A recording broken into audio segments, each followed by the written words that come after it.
The Talk Shop Podcast Season 2, Episode 3 with Alfonso Godinez, aka Fonzy Time. You are about to hear from a very good friend of mine, Mr. Alfonso Godinez, also known as Fonzy Time. Fonz has had experience on camera, on stage, voiceover, including dubbing for English and Spanish, and everything else in between. He has been in commercials for Old Navy, PlayStation, Wish, on shows such as Budding Prospects on Amazon, and tons more. One of his stage credits is also Clybourne Park, which I personally saw and directed by our mentor Gloria Weinstock, which is also a sequel to Raisin in the Sun. Fonz talks about his journey as an actor, how he even started and got involved in acting, what it's done for him in his life, how this journey has really impacted him, and what he plans to do going forward. Take a listen now. Today I have with me my friend for a very long time, Alfonso Godinez, or Fonzy Time. How's it going, man? Hey man, it's going. Thanks for having me, man. Yeah, I actually wanted to do this interview a while ago because, like, we've known each other for a good amount of time, and, like, I've learned a lot of things from you when I started becoming an actor in the Bay Area, and we had the same teacher, like Gloria and Deborah. So I was like, if I start up a podcast, who should I start for, like, the list of people? And I was like, let's add Fonz on there. Obviously, a few other people that have already been interviewed. So I'm like, yeah, I was like, yeah, let's do this and stuff. And so, plus I saw you in your other interview, which was great, which I'll link in the description after this video. With that being said, tell us about yourself. Yeah, well, kind of had a long story, but I started kind of my whole journey in the Bay Area in San Francisco and studied acting in a theater and improv class with Gloria. Mm-hmm. Um, so I spent about 6 years just focusing on my training there and did a couple plays, and then started kind of going out in the field and doing auditioning for acting work, like commercials and films and whatever was available in the area, Mm-hmm. which was not a lot. It was mainly just commercial work, Right. and I was able to get a really good voiceover job, self-submitting as well, and that lasted a few years. It was for like a YouTube channel Mm-hmm. back in the day called Smosh. Right. And so I did that for a few years, and I was pretty stable doing that. Didn't really have to work anywhere else, and I was just mainly making that my main source of income. Mm-hmm. And then after about like maybe 15 years or so in the Bay Area, Mm-hmm. more like 17, I guess. It's been a while, but I decided to move over here to LA during COVID, and I've been out here for about 4 years and did the whole thing out here for about 4 years, and just recently just took a break to kind of reevaluate which direction to take, if I wanted to kind of keep pursuing acting the same way or at all really, Mm-hmm. or go the indie route and start kind of producing my own things and start kind of just focusing on my personal art versus trying to wait for another gatekeeper to kind of give me that opportunity. Right. Definitely. And this is like an important thing we're starting to see because, I mean, the industry's changed. We have now, especially in voiceover, we have people who are like, oh, I don't have an agent. And it's like, you don't have an agent, but how'd you end up on all these projects right here? And they're like, wait, market it myself. We're starting to see people now not have to wait for somebody to speak for them. They have the skill and they're like, all right. And they use it to then be both the talent, obviously, and then the middleman to go to that job and then just go from there. So it covers like the whole thing. Obviously, for certain other things, you would likely need somebody who's like connected within those, but for the majority of stuff, people are starting to find their way to go into that. And then, like you said, indie projects are getting big as well because people have more control over what it is that they want to express, what they want to say, or anything like that. And I think I remember one time, this was like way before COVID happened and stuff, you were starting some of your own indie projects as well. I forgot what they were while you were in the middle of working. So let's say if you were to go like an indie route, what are some things you want to express in your art and creativity? Because I know the one thing that we've also talked about is like you'd mentioned that when I do this kind of thing, I make stuff that really people who need to actually dive in and look to understand what it is that they're watching. What would you want to express when you decide to go like an indie route or anything like that? Uh, I think starting off by saying like the Hollywood industry in general, I mean, just specifically Hollywood, in my experience with it, it's a very ageist type of industry. So Mm-hmm. it's mainly just a fixation on young people, Mm-hmm. which I get, right? Like they want people to look good in all their projects that they're producing. But if I were to do something, which you see a lot more of nowadays, is I would love to have actors of all ages. Doesn't matter if you're 80, 90, doesn't matter if you're 12 or a kid or, but you know what I mean? I want to have more real life situations in my projects. Mm-hmm. So that would be number one thing, is to not just focus on one type of actor, ethnicity, or age group, and just kind of open it up to everything. Um, and personally, I would like to, since being a Mexican, Mexican American, I want to focus a lot on my culture, just because a lot of these stories that I hear, going to Mexico and hearing about the tales that my family tells me all the time, and Mm-hmm. there's just all this really like interesting just feedback and just how the Mexican culture was back in like the 1800s and 1900s, and actually what they had to go through as a people, and what they depict us on actual movies and film and television Right.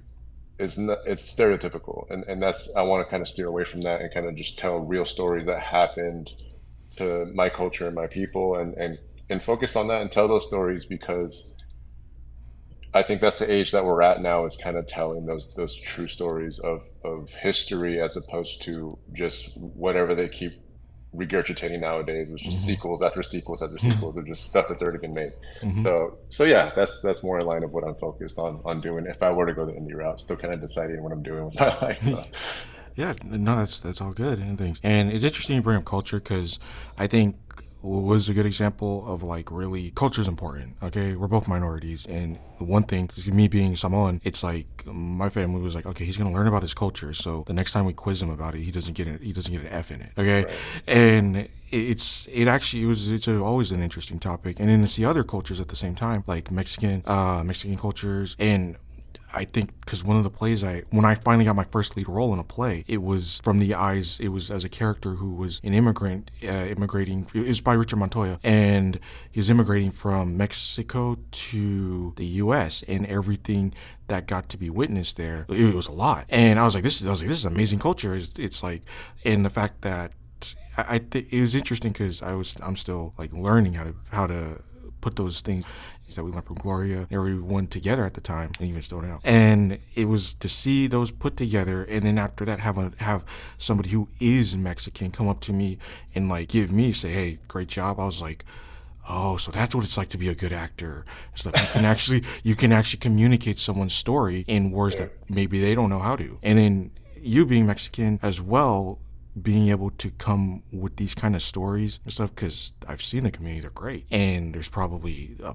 bunch of stories that just don't get told. When we see those kind of things, it is important to share, and I think it's impactful as well. And it's good to see. It's good to see when it's cared about more. It's like I think it was the movie Shang-Chi, which started to they focused on Chinese culture versus it's another Marvel action movie, and I was like, Hmm. wow, I'm learning a lot about their culture here, and it's really good and stuff. And at the same time, it's like, oh hey, there's San Francisco. There's where I went to go party after my first play. is great. What are some of the things that you think would have to be checked off to get to that point? Like, in what way? Like as far as production, or like getting everything together? Or? Let's say I guess production, because I'm interested to see like what's your mindset on if if you were to work on a project like this. Well, I've done the whole crowdfunding. I've done, just asking people, begging people for money, and I've produced it myself. I've done it in a bunch of different ways, and there's no easy way to go about it. I've done it for free. I've done it with just like doing favors, and doing all that has caused me to kind of burn out, and kind of reevaluate like how I want to attack it if I were to do it again. So I would say, if I were to say, if I have a movie and I want to get it made, I would just go to the people that I trust, Mm-hmm. and pretty much like I have my community. I've worked many years to cultivate the people in my corner. And I would go to them first and see who I could throw into this project, whether they're as a producer, as an actor, as even just as a support, even someone I could just kind of bounce ideas off of. So go to the people that I know and trust, and then start outsourcing. If I need an extra DP or a cameraman, or if I need an extra actor, put a casting list on the casting boards of whichever actors access, SFLA casting, put a filter out for the actors you're looking for, and literally do it as if you're a casting agent. Like, this is who I need for this project, and this is what I'm looking for, and literally go through it as a casting director and cast the people that you need. And then also let them know if there's a budget, if I don't have a budget, and just being honest with them and letting them know, hey, like, this is obviously a independent film. There's no funding, but this is what it's about, and hopefully they're interested in the idea versus actually getting paid, because everyone's looking for work right now. So I say yes to things all the time that are interesting and that I'm attracted to. So first of all, yeah, we do that. Get as much of those positions and slots filled, so I don't have to worry about so much of like who's going to be in it, who's going to help me out. So if I have all the pre-production stuff planned out, I could actually focus on the creativity part, and actually running lines and actually building the blocking and everything. So that's how I would go about it. Luckily now, after so many years of just doing this, I've I've met producers. I know enough people that would be interested in my work just because they know who I am and I've been around a while. So it's also kind of cashing in on those favors, right? So that's another thing I would do, is really see who is in my contact list, because I gotta say 90% of this is who you know, and if you're not cultivating those relationships and watering those plants when you need to have people to help make your idea come to life, that's when you do it, because you've nurtured those relationships and you've supported your friends, and now it's kind of a, we got to help each other out so we could both win. So Definitely, definitely. Okay, so going from like production and plans, let's talk about how you got into acting. What got you into doing acting in the first place? yeah, I was a firefighter, well, training to be a firefighter. I was on that kind of roadmap to pursue that as a career, and I was doing that for about a couple years, and I walked by an improv class and I heard a bunch of laughter, and I was like, oh, I wonder what that is. And so I kind of peeked in there, and I noticed like this like lady kind of sitting down like in a very like commanding posture, and I was like, oh, who's this kind of character? It was Gloria, and she was just standing there, just like giving adjustments in this improv game, and she was just telling people how to, giving them instructions pretty much on what to do in the game, Mm-hmm. and people were just cracking up and having a hoot. And I was like, what the heck is this? I had no experience in improv, never really knew what it was. Like, this is me being the total like noob. And and then the next semester I just decided to take a class, man, and I completely fell on my face, and was so embarrassed and really tried to like be open to the whole experience, but it was just really traumatizing. uh, Being in front of a lot of people for the first time, but there was just something so exhilarating and cool about it. And I never really had a feeling like that. Mm-hmm.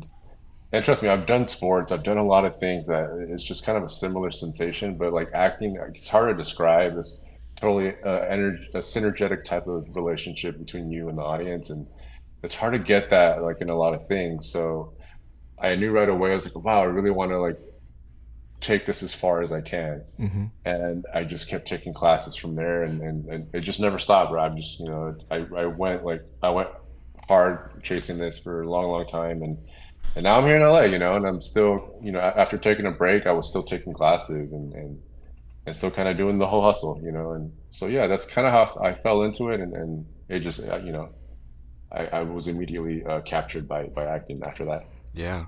So speaking of which, like that exhilarating feeling, I remember because she'd constantly like drill this into our brains. It's like once you get everything right about this, it's gonna put you so high that nothing's gonna get that will ever get you there or back. Thing is like, there's no drug, no anything that you can inject. So like she was literal about it. We're like, yeah, okay, Gloria. And then we actually get there, like, oh wow, and stuff. And I still have all my parts together and stuff at the same point.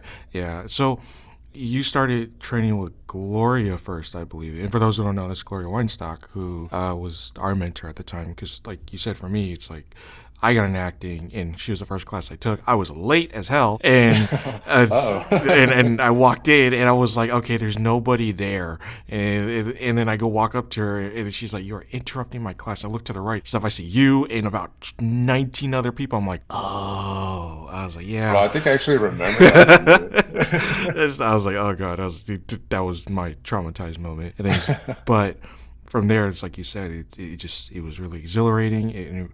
For me personally, being a very closed introverted individual, it really started to add in those abilities of like, okay, this is how you get it. This is how you talk to people, and kind of get out of your shell when you need to. Yeah. And then you mentioned for you, it's the same feeling when you started pursuing this, because by the time I showed up in class, because of the fact that I did not pick my classes and I was about to get dropped from another class, and I was like, I'll try acting, why not? By the time I had shown up, you had already been doing this. You'd already been classified as a veteran for her students.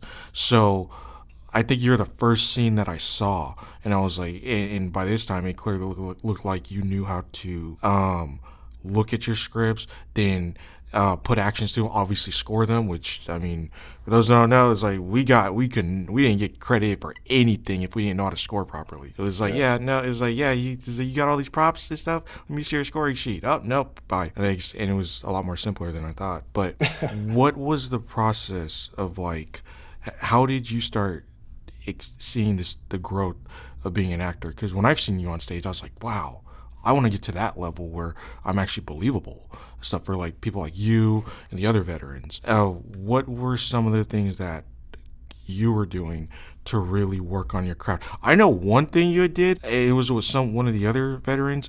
Is I guess it was the animal essence. And you guys were sitting in a tree for a good hour or two, just looking at animals. Yeah, you do some pretty weird stuff. You go around collecting like a chicken, or Yeah. like just crawling around like a crazy ant. The things you do for acting classes, bro. Sometimes I question the reality of what they were putting us through, but yeah, I mean, I guess some of the things that I would do is like, yeah, animal essence, which I still do to this day every now and then, depending on the character. And you could add multiple animals to a role. Like what's his name? The guy that played Hannibal Lecter. Uh, Uh, oh my, I can't remember. You know who I'm talking about? yeah. Can't believe his name is forgetting. He's a legend. Anthony Hopkins. Right. So he combined for Hannibal. He combined a tarantula and a gorilla all in one, and you could kind of see that in the scene where he's in the jail cell and he's having that kind of talk with the detective. And so he does kind of like the fava bean line, where he starts kind of hissing at her. So there was a bit of a spider mixed with a gorilla, and I don't know how, but I mean, of actors of that caliber were using that technique at that time. When I learned that fact, I was like, oh, then this system works, right? Because this is what I'm learning this at a community college, Mm-hmm. and this is what people are using in the field, in the real world, who are accomplished, who are A-listers, B-listers, doesn't matter. They're still working a similar system. So that was one technique I really kind of hung on to. And then also other things that I do is like, as far as exercises, honestly, like now growing into my system of acting, I've kind of thrown a lot of different uh, processes into one bucket. So like, let's say like I'll do a little bit of like Stanislavski, I'll do a lot of method, I'll do a lot of Meisner. There's just different things that I've learned from different books and different teachers that I get the tools that I like, and then I just kind of throw them in my arsenal, and then I'll pull them out depending on what the role asks for. So what's another, like, maybe one more thing that I do is I won't look at the other characters' lines at Mm-hmm. all. I'll learn my lines, then that's it, and I literally will black out with the marker the other characters' lines. Therefore, when we actually run the scene, I don't know what's coming. So I have to react honestly in a way as if I've never heard the lines, because I haven't. So that's another way to have kind of a fresh approach instead of literally learning everyone's lines and your lines. Just try learning your lines and really trying to listen to what's coming and have an honest reaction to it. Right. Definitely. Speaking of which, to have an honest reaction, have you ever dropped lines or forgot them in the middle of a play? Absolutely, all the time. Well, what did you do to bounce back from it? Pause, or if it's an easy fix, just kind of rebound and pivot, and just continue with the next line, or improv what the line was. Hmm. So just try to keep it grounded in the moment to what's happening and not, derail it and completely lose your shit. So it's like just trying to find the closest option that resembles that line, or try to make an adjustment with a choice, Right. like for example, like I remember there was a scene for this play called Claiborne Park, Right. which is a sequel to A Raisin in the Sun, I believe. Hmm. Um, and yeah, my partner who was playing my wife, she was like going through her monologue. We were all sitting down, and she was going through her monologue as she was like giving this really like intense moment in the speech. I noticed her chair was like wobbling, and it kept wobbling as she was like acting, because she was like a very physical actor. Hmm. And her chair leg broke as she was giving her monologue, and she literally was riding this chair until it broke. And so she, I don't know if she fell, but I know the chair just completely broke. Hmm. And then she was like shocked. She didn't know what to say. She was like, And then I kind of like, as her husband was like, oh, it's all right, let me get you another chair. And I kind of gestured like, oh, keep going, like keep saying your line, it's okay. And then I got her like, it was like a bucket Hmm. off stage, and I grabbed a bucket and I chose to sit on the bucket, and I gave her my chair as a husband would do in a play. Like, Right. like I wouldn't give my wife a bucket, I'd give her the next best thing, which was my chair. And then it's almost like people didn't even know that that was a mistake. So I just kept it going. So that's kind of an example of kind of thinking on your feet moment. Yeah, definitely. Especially when like mistakes happen and you just run with it and things instead of like, Yeah. oh, mistake happened, we're canceling the whole play. Bye. Like, so shifting from that, that was on stage because I remember Clybourne Park. It was a really enjoyable play, and it was great to see the other veterans of our community college work. And I was like, wow, that's when I started realizing I was like, okay, maybe there's a bit more to acting than just hi, I'm in front of everyone, give me attention. Right. Which interestingly, our mentor weeded that out of us pretty fast Oh yeah. for everybody who was serious. But that being said, so we go from stage, and then you've clearly done film and film commercial things, which is a lot more like, I guess the best word for it is like they want to make sure everything looks good at that point. I think Yeah. this is more about entertainment than it is about like on stage the craft itself. How did you take those abilities that you've learned from on stage and then apply them into the workforce? That's a great question. Definitely, like you hear a lot of this in the industry, is like everything's a lot smaller on film. Mm-hmm. So like everything on stage is very grandiose and big, and you have to kind of belt and yell your lines so everyone can hear it, because people don't have mics or lavaliers on stage, for the most part, for a lot of community theater or just theater in general. Broadway, of course, they'll mic up a lot of their actors, but for a lot of stage plays, you have to literally yell your lines, and it can seem kind of goofy, but it's just the best way to emote so everyone can understand what's happening. And for film, literally saying nothing says a lot. Like your silence really tells a lot about what's happening in a scene or in a moment. Mm-hmm. So I learned a lot of like dialing things to the level that was needed for what was being asked. Mm-hmm. So that's a big point in kind of like transferring those skill sets to film, which was for me was no problem, because even to this point, like I keep just doing less and less, Mm-hmm. because the more I try to like express emotion in a scene for film, I always feel like I'm even doing too much, because like even you and me talking, like we're not like going all over the Mm-hmm. place. We're literally just like talking and listening, and you're nodding. And it's like it's a very simple like back and forth action reaction, Right. and that's real life. And that's the more I get older in this craft, the more I just want to mimic the simplicities of moments. So that's pretty much the gist of it. Yeah, I agree. When I saw your work for you were doing the Amazon series, Oh, budding, what was it called? Budding prospects, I think. budding prospects, and you're in the kitchen and somebody asked you for something, and it was before the dialogue came out, you saw that pre-life where the guy just ate somebody's burger that they just returned, just went nom, and you're looking at it like, Like, bro, you good?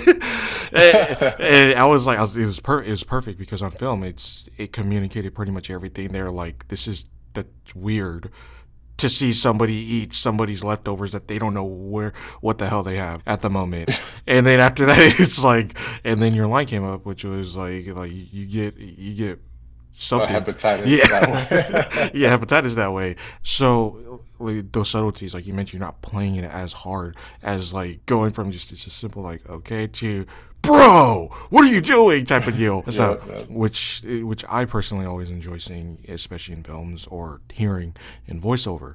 So more, it's basically keeping it simple, but it's extremely effective versus going big unless it actually has to be big.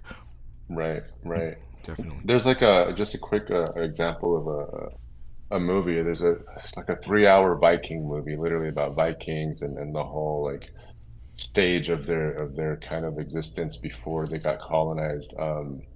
Mads Mikkelsen plays one of the main Vikings. Mm-hmm.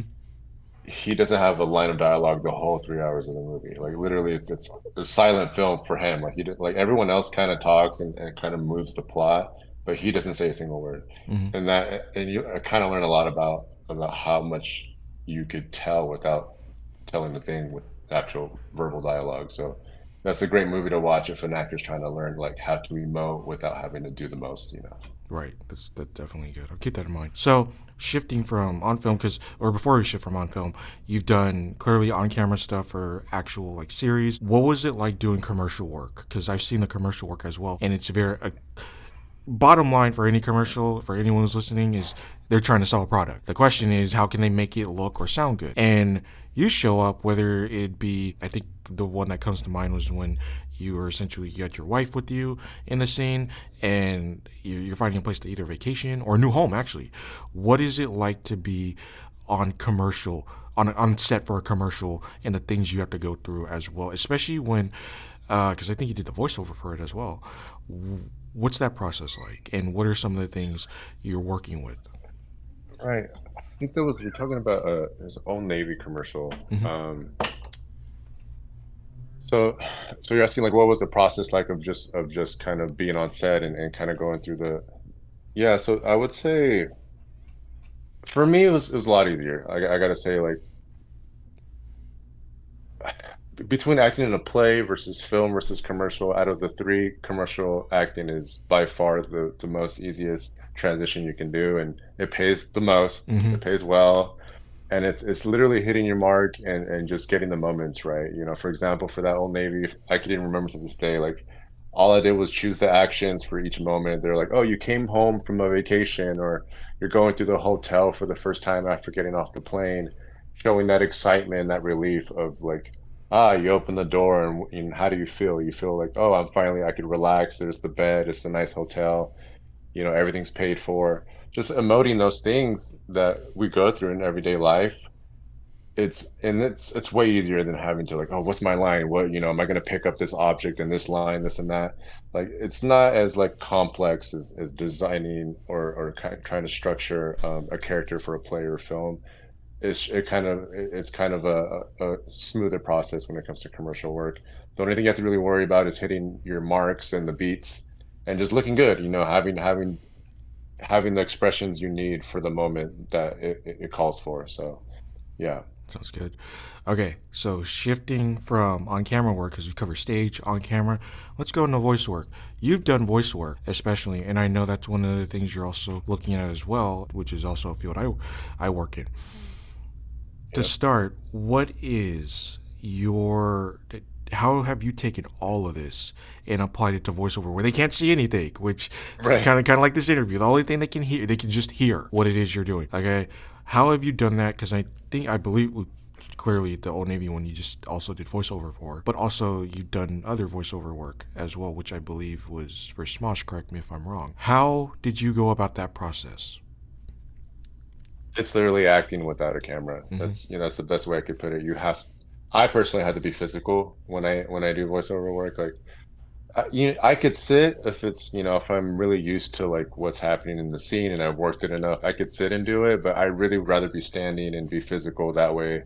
those like because those mics literally pick up every little breath you take, Mm-hmm. every little pause. Like if your stomach's gurgling, it'll catch it if it's a good mic, you know. So literally being still, but like when you have to say those lines, like emote and be able to pull it back so you're not like you don't hear the sounds of turning the page. Like it's literally very physical and it's taxing on the voice. Mm-hmm. So yeah, it's literally the same thing as acting, I could say, and it's just you have to literally prepare the same way, give the character as much backstory and structure as you would if you were on stage or on film. That's good. Cool. The one question I forgot to ask is, what are you playing right now? Oh, as far as gaming, Mm-hmm. I'm a big Halo nerd, bro. I've been a Halo guy since the first Halo, you Mm-hmm. know, playing,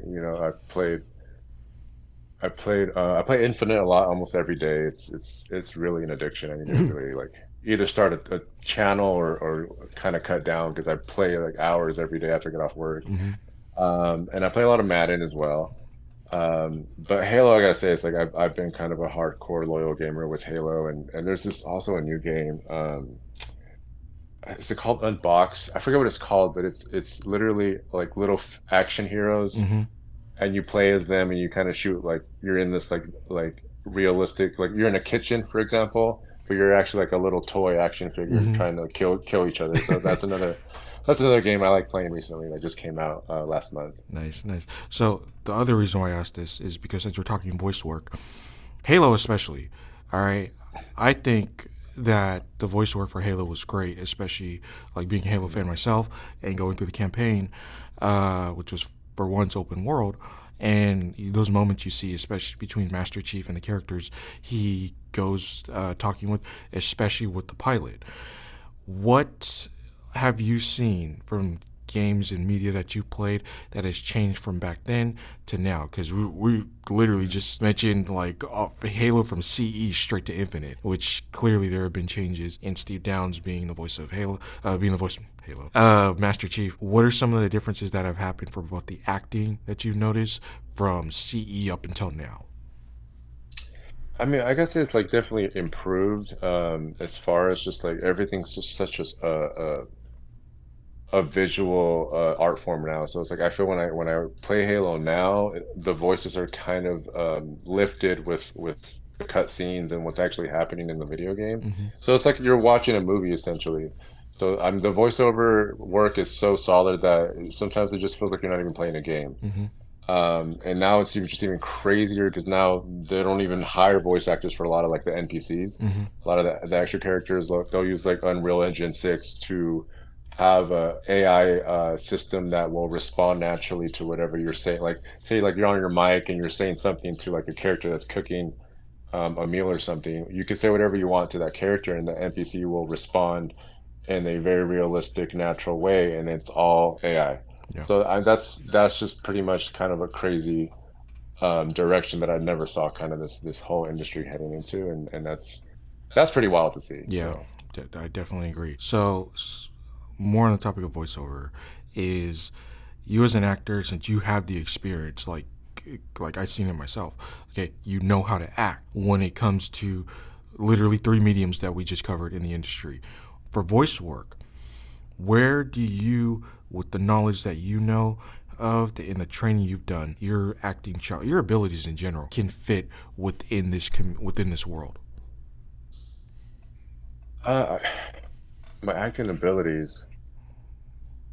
I mean, I have like a lot of deep registered. My voice is deep, and it fluctuates, but it's mainly like a baritone for the most part. Mm-hmm. So a lot of like heavier roles. Like I could play any character that is kind of an intense. Either a protagonist, even the heroes, like just any type of deep, type of authoritative tone.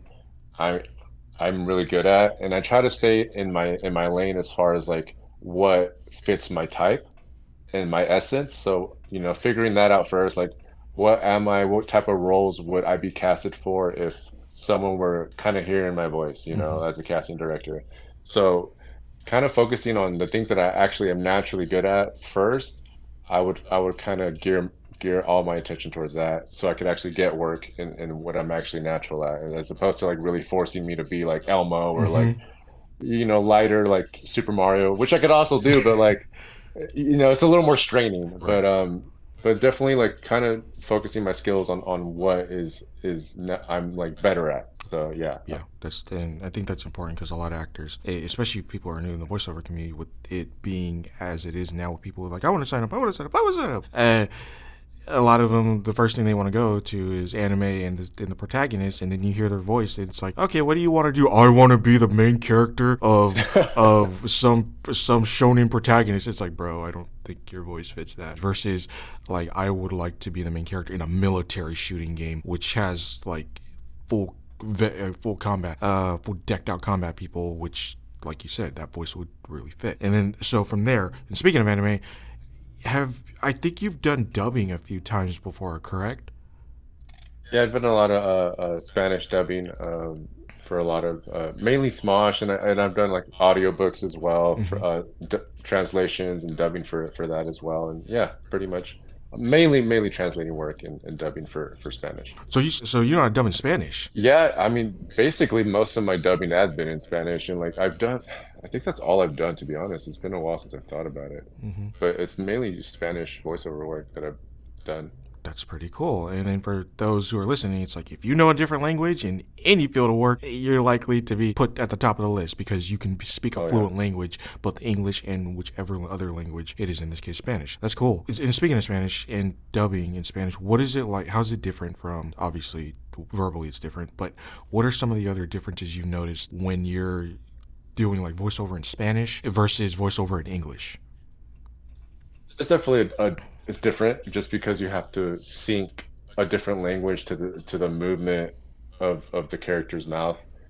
So literally you have to formulate the tempo and the rhythm in a different language so it syncs up as best you can to what's happening. So I gotta say that was the hardest part in the beginning, but after a while you get really used to finding your kind of like way to approach it and kind of finding the easiest way to do it, and it just becomes second nature the more you kind of work that dubbing muscle, and it just it gets easier and easier. So I would say like that's probably the biggest thing is finding your own rhythm and tempo to make it sound as natural as possible because you have to say it a lot quicker, I would say, in Spanish versus English because you have to squeeze everything in there. And sometimes Spanish sentences are a little bit longer or they're shorter, so you have to make it work so it doesn't sound like a bad like Korean or like kung fu movie where it's like, oh, I want to battle you, and they keep moving their mouth. Definitely. Like, I still remember that when I was like, I'm gonna go watch Shaolin Shocker. And I heard it in English, and even at the first view, I was like, something's off here. And then I go to hear the Chinese actual sub. I'm like, okay, nothing's off here. And I'm fine with reading subtitles right now. So Yeah, yeah. there's that. So we have that. So before we wrap up, another question I want to ask is Sure, sure. this whole journey that you've been through, because it's been clearly to have a resume on all three of these topics, from voiceover to on camera to stage and all of it in between. What have you learned in this journey, both not just as an actor and an artist, but as a person? What has it done for you? If you want to talk about some of the things that it has challenged you, things, because I mean, I've started noticing, I was like, wow, this is a challenging job. What are some of those things that have really resonated with you and that have really, I guess, added to you as an individual? I gotta say, confidence. I definitely recommend anyone to just take a class, whether it's improv or acting, if you lack public skills or if you're just, kind of an introvert. Like I'm a heavy introvert. Like I like to stay in my house as much as I can and not really socialize. So I chose the one career that is actually the opposite of who I am, just to get me out of my shell. Right? And so I would say acting. Acting's really changed me as a person. So I have become a product of the process. I was the craft of, so to speak. So I would say that's the biggest takeaway is it really helps you to look at life in a different lens. Mm-hmm. It makes you appreciate the small moments in life, whether it's looking at graffiti on the sidewalk or looking at nature or looking at a bug crawling on the floor. It makes you kind of appreciate the simplicities of life and really draw from that. And that kind of adds an appreciation for things. And I never had that before I started taking acting. I was just kind of walking through life kind of like a robot, just kind of, not really paying attention and kind of smelling the roses. So I would say that's one of the biggest takeaways early on that I felt. Now, I would say like 20 years into it, I'm exhausted, bro. Tired, man. Mm-hmm. And it's, like doing this, because I've been taught a lot of us have been taught, you have to audition, you have to network, you have to put yourself out there, you have to continue to take classes, take casting director classes, just the whole gambit of what you need to do. And I've been doing it, bro, and I've been putting in the work. I've had good jobs, good opportunities, but I'm tired of like chasing this thing and waiting to be seen to be chosen. Right. So that's another thing I would say to anyone kind of starting out. You have to know this is a marathon, and also kind of look at it in a healthier way of like instead of it being an obsession, like, oh, I have to get this, I have to become the main actor in this anime, this and that. Look at it as a job, not so much as who you are. Mm-hmm. Because I like the saying that I hear like a lot of acting teachers say is like acting is a profession that you do. It's not something that you are. It's not your identity. Right. So once you attack it that way, I feel like the opportunities start to come a lot easier as opposed to you forcing it. Because the more you chase something, the more it's going to run away, and that's Mm-hmm. just kind of the natural law of physics, right? Right. Or just anything. Say it's a person that you love or you admire, you keep chasing them, you're going to scare them away. And it's the same thing with a job, Yeah. or like with anything. It's just have a cool head, stay grounded, and try to eat good food. Don't starve yourself. Don't be a poor actor. I don't think you have to be poor to really pursue this as a serious profession. Just really like live your life as if you were never an actor, because that'll give you the experience to pull from when you actually get casted in something. So that's what I would kind of say is like where I am now is like I've done the work. I know what I'm doing. I know I'm a good actor. I know like if someone paid me $1 million to play a role, I know I can do it. But to do it to the best of my abilities I would have to be in a place in my mindset and in my spirit where I'm healthy. Mm-hmm. Like if I'm like stressed out about my next job, about my next paycheck, then that's going to reflect in my work. So now like I'm kind of like taking this kind of career on my own terms, and it's actually brought me a lot of success as compared to before where I was just grinding and hustling and really like doing the whole rat race with this whole acting thing. Mm-hmm. Like I got a lot of great opportunities, but it was all very like I was just always stressed because I didn't know where my next paycheck was going to come from, because I went all in, bro. Like honestly, I made this my everything, and if I would have kind of looked at it from a perspective of like this is a normal blue collar job where you're paid to be an actor for the day, or you're a day player, or even if you're on a show, just know that it's not going to be your last job, or it might be your last job. You don't know, but you have to just look at it for what it is in the moment, and not really like put all your eggs in one basket. So that's why you see a lot of actors that are going to producing, into writing, into even just being behind the camera, because knowing more than just one skill set at the end of the day, like you said, knowing another language, it's going to take you way farther than just being one thing. So try to like just dip your feet in different things as you're kind of getting into it, and learn as much as you can, from lighting to script analysis to whatever it is. Just be a sponge, and that will open up your world to different people and different opportunities. Definitely, and no, thank you for sharing that because we see it all the time.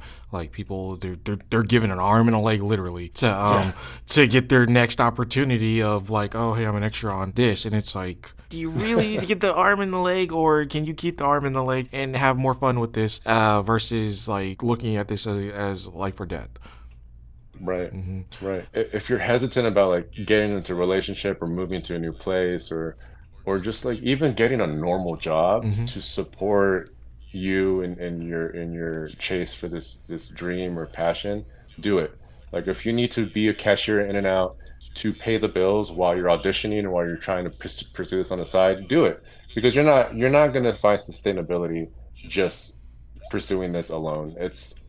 It's been a tale as long as time that people say you have to be a broke actor. It's like, you don't. You don't have to be broke. You just literally get a normal job or get a job that you would love to do and do acting alongside with it if that's what you want to do.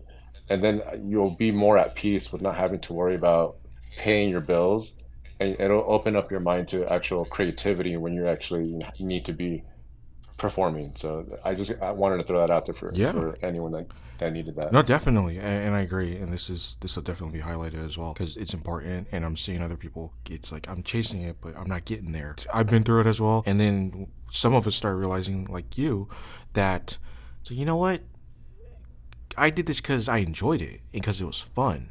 Not because it is like, yeah, if I made a living out of it, great. But it's like my first time in the studio and stuff, I forgot about, oh, wasn't I like chasing this and ready to give an arm and a foot for this Hmm. things? Because I just had fun versus like just hitting that grind and be like, nothing's coming up, nothing's coming up. I'm trying here. And it's so interesting because the stuff we learned from Gloria, I'm seeing it literally everywhere, just in different word form and maybe added onto. And one of the things being that, like, you do this because you enjoy it, not because it's your it's your lifeline in life Right. and things. And I mean, for those who have gotten there by doing that, this is fine and stuff. But we're starting to learn now. It's like we got options, and this being one of the options, that it's fun and probably gives us a nice form of release to express ourselves and keep us grounded. Gloria, if you're watching this, grounded. We remembered, but keep us grounded, and that's fine and stuff. And it just makes us feel good. That's fine. So yeah, so start. Thank you for coming on my podcast. I always like Yeah. talking to you and stuff. You've given me great advice throughout my career. I think anybody who hears this is gonna be able to hear that great advice. That being said, Awesome, man. before we sign off, where can people find you? Uh, I'm mostly Fonzy Time, like Fonzy and time, all one word. I'm mainly on Instagram. I'm on Facebook too, but I don't really use it as much. And on TikTok, I believe I'm on Fonzy Time too, so that's kind of my plug for all the handles. And yeah, that's where you'll find me. And anything work related, I'll post it on my Instagram mainly. So check me out. Awesome. All right, cool. Thank you again for coming on. It's always great talking to you. Everybody hit that like, subscribe button. A lot of Alfonso or Fonzy Times work will be in the description that you can find links to and just check out right there as well as the socials. And we'll see you later. Awesome, man. Thanks, Richie. Thanks for having me, man. Yep, yep.